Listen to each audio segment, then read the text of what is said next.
गांव में काफ़ी सारे पक्षी रहते थे। वो सारे पक्षी भगवान पर विश्वास करते थे, पर उस गांव की एक पक्षी जिसका नाम संतरी था, संतरी भगवान पर विश्वास नहीं करती थी। वो हमेशा यही सोचती थी, हाँ, मैं तो इन सारे पक्षियों से तंग ही आ गई हूँ। दिन भर भगवान भगवान करते रहते हैं। भगवान नाम की भी कोई चीज होती है? भगवान तो कुछ होते ही नहीं है। इस दुनिया में खुद के बलबूते पर जीना चाहिए। जिसको देखती हूँ सब उठकर सुबह सुबह मंदिर चल जाते हैं, और एक मुझे देखो, आज तक मुझसे हे भगवान भी नहीं निकला है। एक दिन संतरी उड़ते उड़ते कहीं जा रही थी। तभी उसके सामने एक कौवा आ जाता है। अरे ओ संतरी, जरा इधर आना, मुझे तुझसे कुछ बात करनी है। संतरी वहाँ चली जाती है। तेरा नाम तो संतरी है, पर तू संतरे की तरह मीठी नहीं है। अब भाई, चींटियां भी तो मीठे की तरफ ही ना भागेगी, तो जैसे कड़वी पक्षियों की तरफ थोड़ी भागेगी। वैसे भी जो पक्षी हमारे गांव में भगवान को नहीं पसंद करता, उसे हम अपने गांव में नहीं रखते।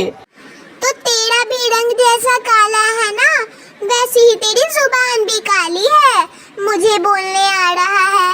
और एक बात बता, कौन सी गांव के पक्षी ने तुझे ऐसा कह दिया कि जो पक्षी भगवान को नहीं मानेगा वो इस गांव में नहीं रहेगा? ये बोलने का तुझे बिल्कुल भी हक नहीं है। अरे बाकी सारे गांव वाले को और पक्षी राजा को तुझे ही गांव से निकालना चाहिए। तुझ जैसे काले रंग और बेहियाद कौवे तो इस गांव के लिए कलंक है, कलंक। हमेशा बाकी पक्षियों को तंग करते रहते हैं। सुन, अगर तुझे कोई काम की बात करनी है तो कर, नहीं तो मैं यहाँ से जा रही हूँ, क्योंकि तेरी बातें तो बेकार ही होती है। आज एक काम करती हूँ, सारे पक्षी भगवान भगवान रटते हैं ना, आज एक काम करती हूँ, भगवान के मंदिर में जा ही लेती हूँ। देखती हूँ कि ये भगवान है कौन और इतनी क्या कृपा कर देते हैं इन सारे पक्षियों पे, जो दिन भर भगवान भगवान करते रहते हैं। जैसे ही संतरी मंदिर में जाती है, उसे वहाँ गणेश भगवान की मूर्ति दिखती है। वह गणेश भगवान से कहती है, भगवान, अगर आप यहाँ पर हैं तो मुझे अपने होने का एहसास दिलाइए, क्योंकि मुझसे अब इन गाँव वालों के ताने नहीं सहे जाते। रोज कोई न कोई पक्षी आकर मुझे ताने मार के चला जाता है। कोई कहता है मैं नास्तिक हूँ, कोई कहता है मुझे धर्म पर विश्वास नहीं। भगवान, इसमें मेरी क्या गलती? मुझे आप पर विश्वास नहीं है तो मुझे अपने होने का एहसास दिलाइए भगवान। तभी उसके पास एक पक्षी आती है और बोलती है, अरे संतरी, तुम आज इस मंदिर में कैसे? तुम्हें पता भी है कि भगवान होते क्या है? बड़ी उनकी इंसल्ट करती थी ना, आज तो पता चल ही गया होगा कि भगवान की क्या शक्ति होती है। अब तू देख ले कि भगवान की इंसल्ट करने से क्या होता है। वैसे भी पूरे गांव में तुझे कोई पसंद नहीं करता है, तू है ही नास्तिक, कौन पसंद करेगा तुझे? और अभी भगवान के पास आकर बोल रही है कि भगवान जी, मेरे संगल के सारे पक्षी मुझे इतना बुरा भला क्यों बोलते हैं? तू बुरा करेगी तो तुझे अच्छा बोलेंगे। पक्षी राजा को तो तेरे जैसे पक्षी को जंगल से निकाल ही देना चाहिए था। तेरे जैसे पक्षी जंगल के लिए कलंक है, कलंक। भगवान को भी तंग करते हैं और उन भगवान के भक्तों को भी जो भगवान के भक्त हैं। छोड़, मैं तुझे क्या बोलूं? तुम जैसे नास्तिक लोगों से कौन बात करेगा? मैं जंगल के पक्षी राजा भी काफी परेशान है तुझसे, बस ताने मारते रहती है हर किसी को। कैसे कैसे लोग हैं। एक गांव में बहुत जोर की बारिश हो रही थी। कौवा कौवी एक घर में बैठकर बातें कर रहे थे। कौवा कहता है, अरे कौवी, देखो ना कितना अच्छा मौसम है। इस मौसम में चाय हो जाए तो इसका आनंद और भी बढ़ जाएगा। कृपया करके मेरे लिए चाय बना दो ना। अच्छा, तो मैं आपके लिए चाय बना दूं और आप यहाँ बैठकर बारिश के मौसम का आनंद लोगे। वाह भाई वाह, मुझे आपके चाय वाली आदत को छुड़ाना ही पड़ेगा। सुबह चाय, शाम चाय, दोपहर चाय, रात चाय, चाय चाय करते करते तो मेरा दिमाग खराब कर देते हो आप। रुको, मैं अभी आपके लिए थोड़ा सा चाय बना के लाती हूँ। फिर कौवी कौवे के लिए चाय बनाने लगती है। थोड़ी देर में वो कौवे के पास जाकर कहती है, ये लो जी चाय, अभी से मुझे तंग मत करना। मैं कह रही थी कि बारिश से पहले हमने अपना घर मजबूत नहीं किया। अब कल बारिश रुकेगी तो हम अपना घर मजबूत कर लेंगे। तभी वहाँ पे मिट्ठू तोता आता है और कहता है, अरे, तुम लोग अभी यहाँ तक बैठे हो?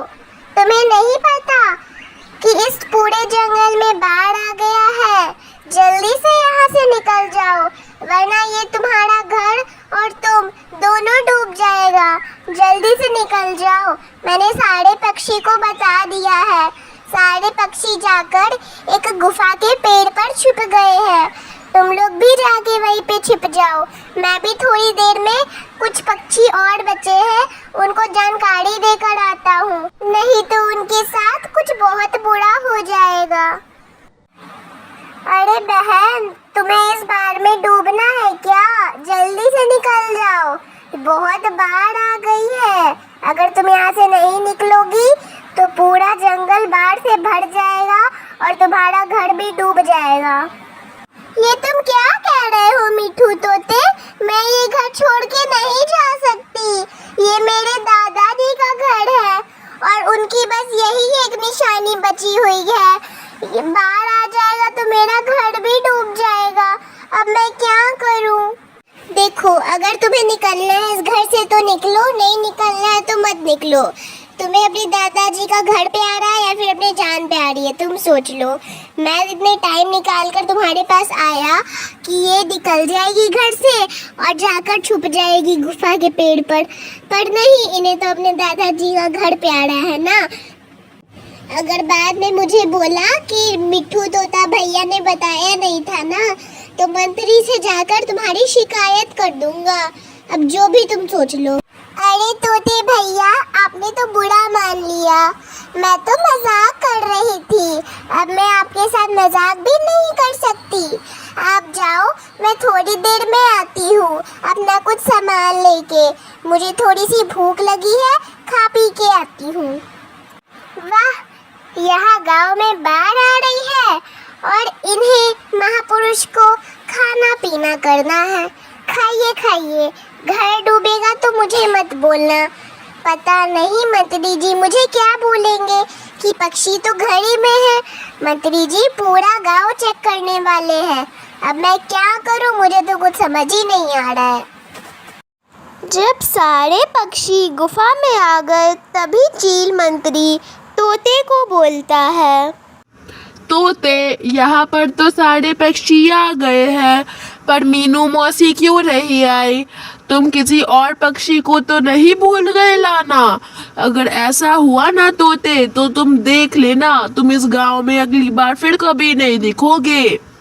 अरे नहीं नहीं मंत्री जी, मैंने मीनू मौसी को बोला कि तुम आ जाओ गुफा में, पर वो बोली कि मैं कुछ खाने का सामान लेकर आती हूँ और मुझसे ही बहस करने लगी।